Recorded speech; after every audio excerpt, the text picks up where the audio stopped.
کرب و بلا میں امام حسین کی شہادت کے بعد کا منظر کیا ہوا؟ امام حسین علیہ السلام کی جب شہادت ہوئی ہے نا، اصل کربلا تو بعد میں ہوئی ہے۔ واقعہ کربلا ہم اور آپ سنتے ہیں، پڑھتے ہیں، بیان بھی کرتے ہیں، لیکن اصل جو وہاں قیامت کا جو منظر تھا نا، وہ امام حسین علیہ السلام کی شہادت کے بعد ہی کا تھا کہ امام حسین علیہ السلام تقریباً عصر کے وقت جب شہید ہو گئے تو اس کے بعد سیدہ زینب سلام اللہ علیہا جو امام حسین علیہ السلام کی بہن ہیں، تو سیدہ زینب صبر و تحمل کا ایک پہاڑ تھیں، چونکہ اب مولا علی کی بیٹی ہے نا، تو آپ صبر و استقامت کا پہاڑ تھیں۔ سیدہ زینب سلام اللہ علیہا بہت غموں سے نڈھال، غموں میں سے چور تھیں، اور جیسے جیسے شام ہو رہی تھی، رات کا وقت آ رہا تھا، ایسے ایسے ہی ان کے اوپر قیامت وفا ہو رہی تھی۔ امام حسین علیہ السلام جب شہید ہو گئے، اس کے بعد اس امام حسین علیہ السلام کے گھر والوں کو، اہل البیت کو قیدی بنا کر دربار یزید میں لے جانے لگے جب لوگ، تو اس سے پہلے کا ایک واقعہ میں آپ کو بتاؤں کہ امام حسین علیہ السلام کی شہادت کے بعد سیدہ زینب سلام اللہ علیہا نے ایک ہاتھ میں ایک ٹوٹی ہوئی تلوار خنجر کو اٹھایا اور اس اپنے پہرا دینے لگیں اپنے بھائی اور تمام اہل البیت میں سے، اور جو وفادار امام حسین تھے ان کا پہرا دینے لگیں کہ اب یہ بدبخت یزیدی کہیں امام حسین علیہ السلام کی لاش کی بے حرمتی نہ کریں۔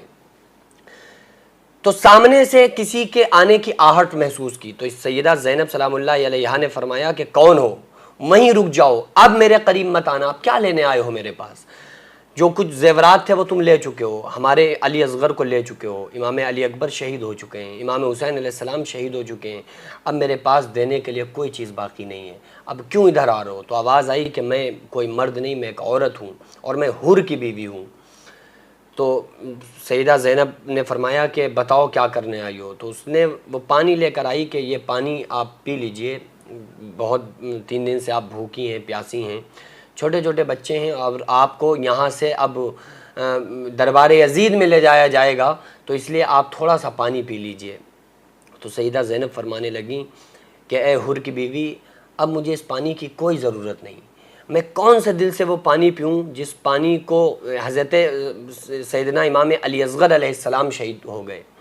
امام علی اکبر پیاسے چلے گئے، میرا بھائی امام حسین علیہ السلام ایسے ہی چلے گئے، تو اب مجھے اس پانی کو نہیں پینا۔ پھر اس نے واسطہ دیا ہے کہ آپ کو آپ کی والدہ سیدہ طیبہ طاہرہ فاطمۃ الزہرا سلام اللہ علیہا کا واسطہ، آپ اس کو رد نہ فرمائیے، آپ اس پانی کو پی لیجئے۔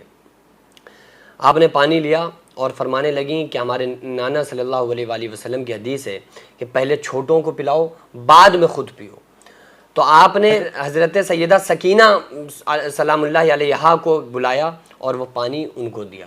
کہ بیٹی پانی پی لو۔ تو سیدہ نے جیسے ہی پانی کو ہاتھوں میں لیا نا، تو فوراً ہی باہر نکل گئیں، اور باہر نکل کر مقتل کی جانب دوڑتی ہوئی جب جانے لگیں، تو سیدہ زینب سلام اللہ علیہا نے سیدہ سکینہ کو پکڑا اور پوچھا بیٹی کہاں جا رہی ہو؟ یہ پانی کیوں نہیں پیتی ہو تم؟ کس چیز نے تمہیں پانی پینے سے روکے رکھا؟ تو فرماتی ہیں مجھے اپنے نانا صلی اللہ علیہ وآلہ وسلم کی حدیث یاد آ گئی کہ ہمارے نبی صلی اللہ علیہ وآلہ وسلم نے فرمایا پہلے بچوں کو پلاؤ، بعد میں خود پیو۔ ڈھونڈ رہی ہوں امام علی اصغر اپنے بھائی کو کہ پانی کے لیے گئے ہوئے تھے باہر، لیکن ابھی تک واپس نہیں آئے ہیں، اب پانی آ گیا ہے، اللہ کا شکر ہے، تو پہلے میں اپنے بھائی کو پانی پلاؤں گی، بعد میں اس پانی کو پیوں گی۔ سیدہ زینب نے ان کو کلیجے سے لگایا اور فرمانے لگیں کہ اب تمہارے بھائی کو کسی پانی کی ضرورت نہیں ہے، وہ تو اپنے نانا کے ہاتھوں سے جام کوثر نوش فرما چکے ہیں۔ بہرحال جب وہاں سے دربار یزید میں ان تمام لوگوں کو لے جانے لگے نا لوگ، تو ایک ایسی اس طرح سے اس انداز میں لے کر گئے جس کو کوئی انسان نہیں بیان کر سکتا، کوئی مقدر بیان نہیں کر سکتا ہے، اور کوئی اس کو تحریر نہیں کر سکتا ہے۔ کہاں سے وہ جگر انسان لائے گا اس کو بیان کرنے کے لیے، اور کہاں سے وہ قلم لایا جائے گا جس سے یہ واقعہ لکھا جا سکے کہ بیڑیوں میں باندھ کر امام سجاد کے گلے میں توق ڈالا گیا، خاردار توق کو ان کے گلے میں ڈالا گیا، اور ایک بڑے کو چھوٹے کے ساتھ اس جگڑا گیا زنجیر سے۔ جب بہرحال جب جانے لگے نا تو ایک مقام، ایک بازار آیا، تو وہاں پر سیدہ زینب سلام اللہ علیہا بہت زیادہ پریشان تھے سارے لوگ، اور وہاں پر مشہور یہ کیا گیا تھا کہ یہ قیدی لوگ ہیں جن کو گرفت کی گئی ہے، جن کی معاذ اللہ قیدی بنا کر ان کو لایا گیا، اور ان کو یہ کہا گیا کہ یہ قیدی لوگ ہیں سارے کے سارے۔ تو اچانک سے کسی خاتون نے، کسی بوڑھی عورت نے کچھ کھانے پینے کی چیزیں بھیجیں کہ لو ان کو کھلا دو۔ تو جیسے ہی سیدہ زینب سلام اللہ علیہا کے پاس وہ چیزیں آئیں نا، تو سیدہ زینب نے فرمایا یہ کس نے بھیجی ہیں؟ تو اس خاتون کو بلا کر لاؤ۔ جب وہ خاتون، وہ بوڑھی عورت لائی گئی تو آپ نے، سیدہ زینب نے فرمایا کہ تم کون ہو اور تم نے میرے ساتھ یہ بھلائی کیوں کی ہے؟ تو وہ کہتی ہے کہ مجھے نہیں پتہ، میں نے صرف آپ کو قیدی دیکھا، قیدی سمجھ کر میں نے آپ کی مدد کی ہے، اور قیدی سمجھ کر میں نے آپ کو ایک کھانا بھیجا ہے آپ کے پاس اور پانی دیا ہے، آپ اس کو تناول فرما لیں۔ تو آپ نے بڑے درد کے ساتھ فرمایا کہ آخر تم کون ہو؟ مجھ کو کربلا سے لے کر یہاں تک کسی نے نہیں پوچھا، آخر تم کون ہو جو میرے ساتھ اتنی بھلائی کر رہی ہو؟ تو وہ کہنے لگی کہ مجھے نہیں پتا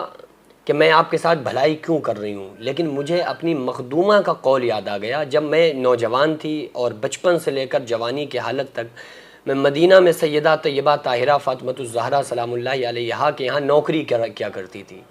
میں سیدہ فاطمۃ الزہرا کی خادمہ تھی، اور میں نے اپنی مخدومہ فاطمۃ الزہرا سے کہا تھا کہ اگر ایسی کوئی وصیت کر دیجئے جو مجھے آپ کے بعد ساری زندگی جس پر میں عمل کر سکوں۔ تو میری سیدہ فاطمۃ الزہرا، میری مخدومہ نے فرمایا تھا کہ جب کہیں تمہیں قیدی نظر آئیں تو ان کے ساتھ اچھا سلوک کرنا۔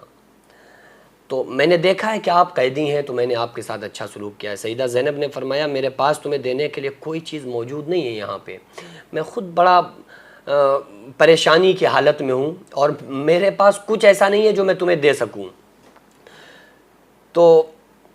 لیکن میں دعا دے سکتی ہوں، کوئی دلی تمنا ہو تمہاری تو بتاؤ، میں تمہارے لیے دعا کروں گی۔ کہنے لگی کہ میری ایک تمنا ہے، آرزو ہے، اور وہ آرزو یہ ہے کہ جب میں اپنی مخدومہ فاطمۃ الزہرا کے یہاں رہتی تھی تو وہاں پر 2 بچے تھے، جن میں سے ایک کا نام حسین تھا، دوسرے کا نام زینب تھا۔ میری